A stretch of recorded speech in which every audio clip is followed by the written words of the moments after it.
अस्सलामु अलैकुम व रहमतुल्लाह। कहानी कनीज़ की 9वीं किस्त हाजिर खिदमत है, तवज्जो फरमाएँ।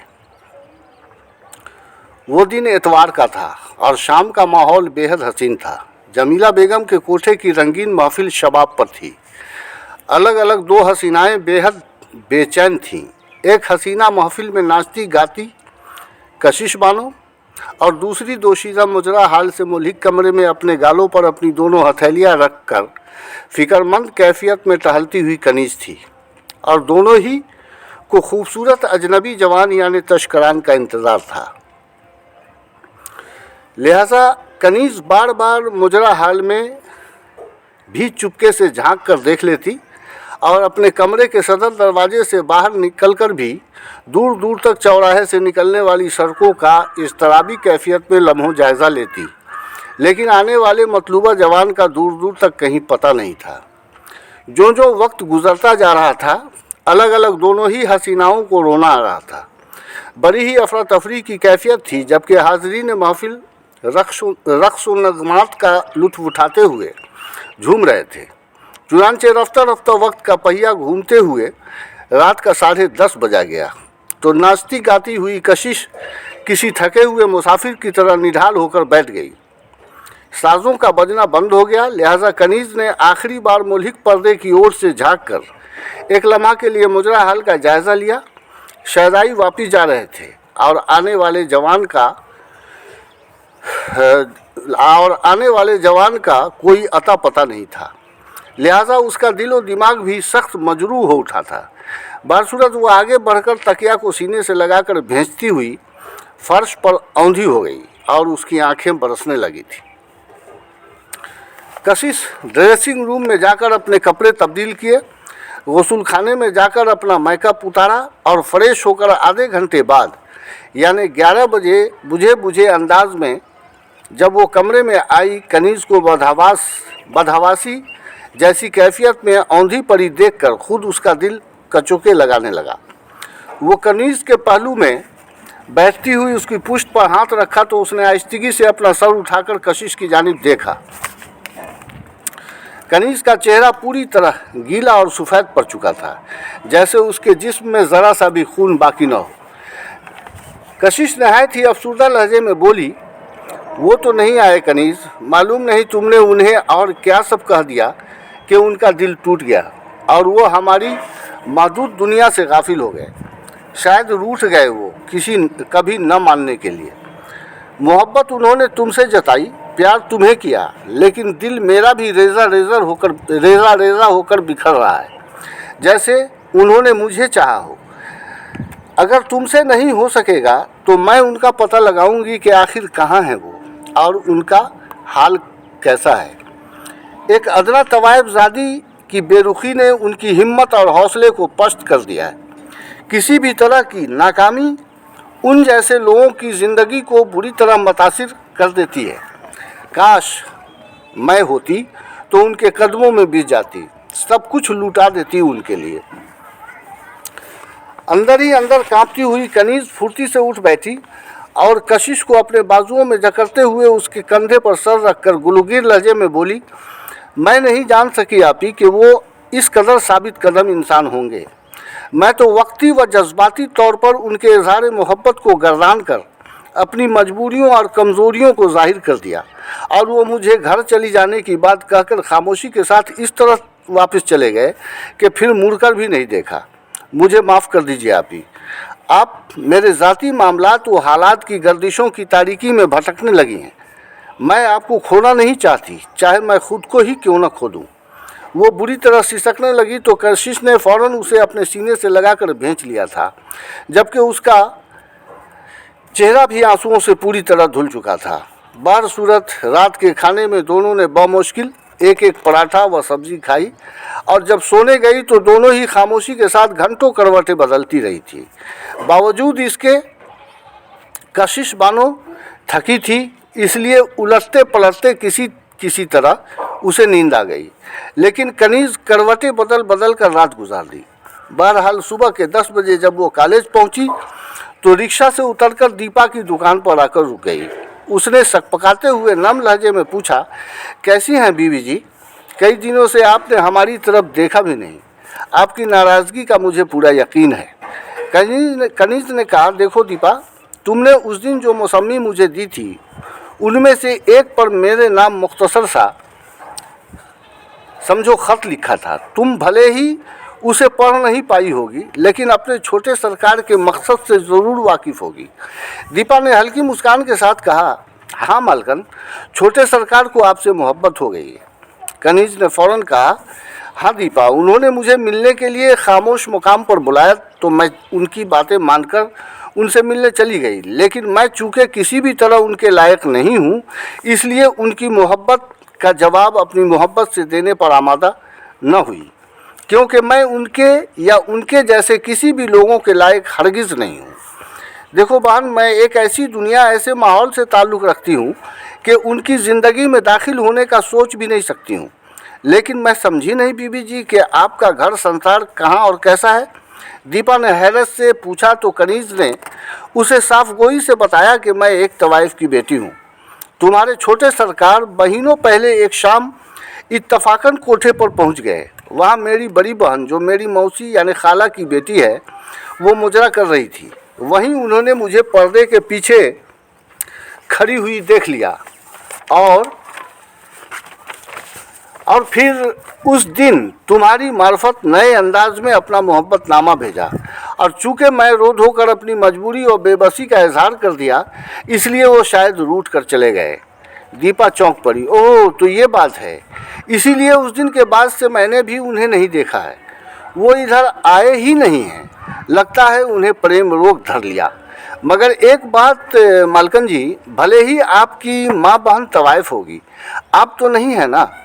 फिर कनीज ने उसकी बात काट कर फ़ौरन कहा, तुमने ही मुझे बताया था दीपा कि वो किसी रईस की औलाद हैं। तुम ही ये भी बताओ कि उनके ख़ानदान और परिवार वाले मुझे कबूल कर लेंगे।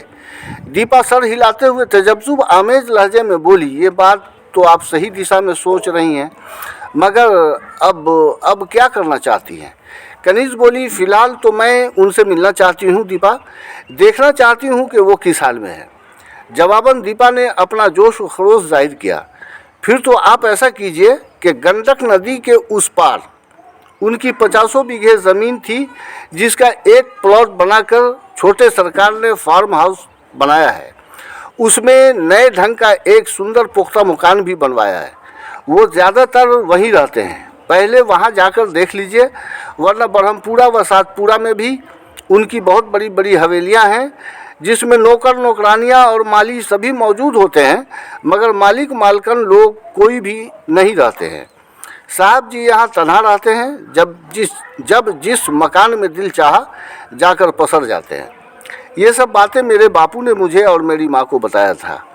वो मेरे बापू को बहुत मानते हैं। उनकी ही दी हुई पूंजी से बापू ने धंधा शुरू किया, जिससे चंद पैसे इज्जत की कमा लेते हैं, वरना बापू तो यहाँ कोई गार्ड वार्ड की नौकरी करने आए थे। छोटे सरकार हम लोगों के लिए देवता समान है बीवी जी।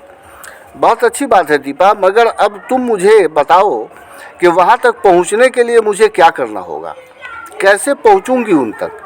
दीपा ने कहा, दरिया है ना गंडक, उस पर बने पुल के उस पार सिर्फ आधा मील आगे सीतामढ़ी रोड में जाने के बाद आपको अलग से ही हर चारों तरफ दूर तक फैली हुई दीवारें दिखाई पड़ेंगी। सड़क के किनारे ही फार्म हाउस का बड़ा सा गेट है, जो लोहे से बना हुआ है।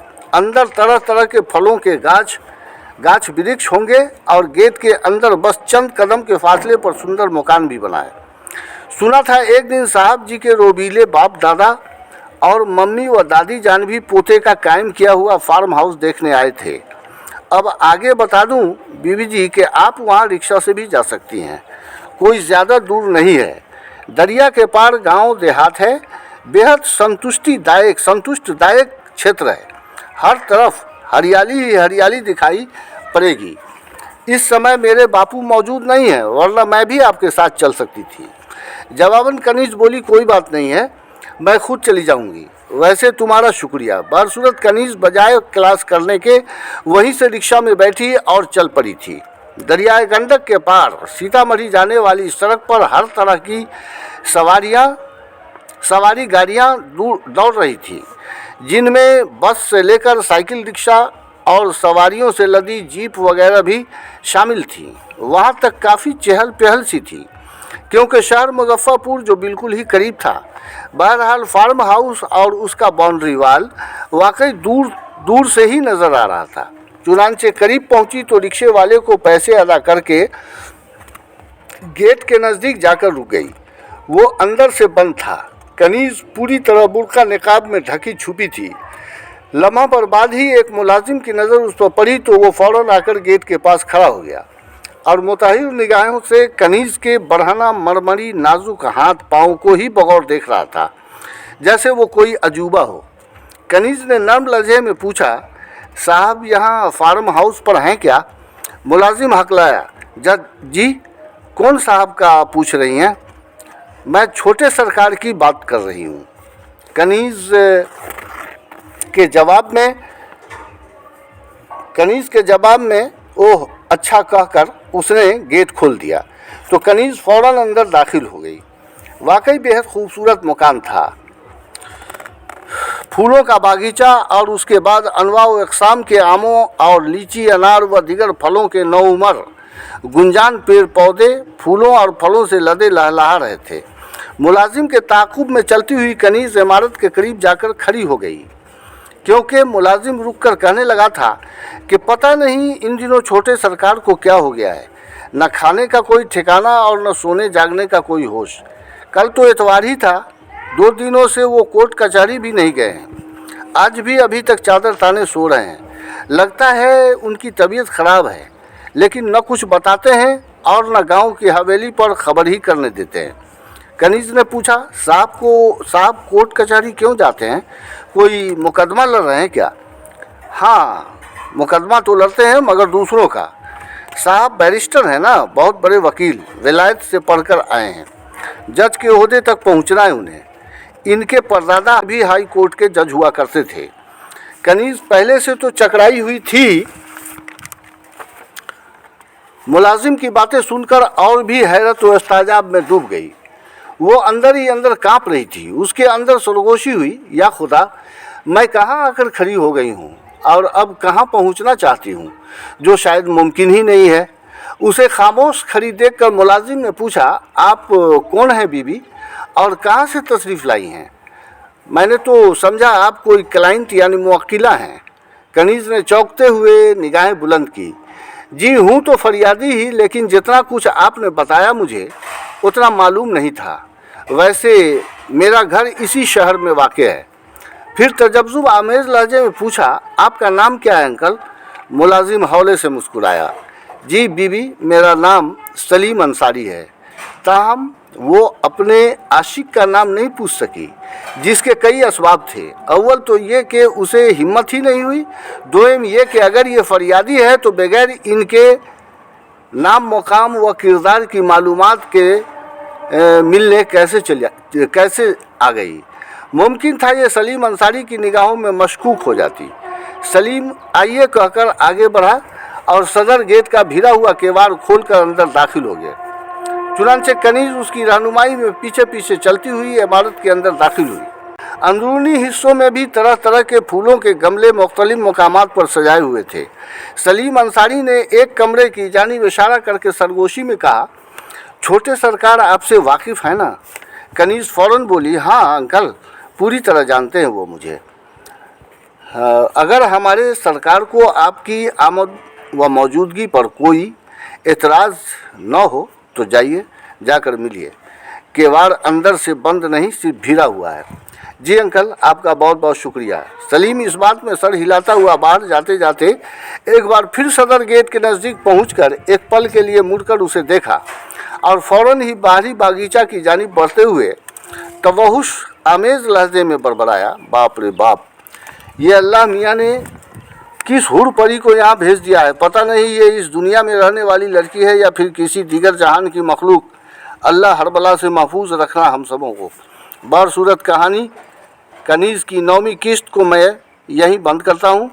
अगला वाक़या जो इस कहानी में पेश आने वाला है वो इंशाअल्लाह आइंदा। फ़कत वस्सलाम।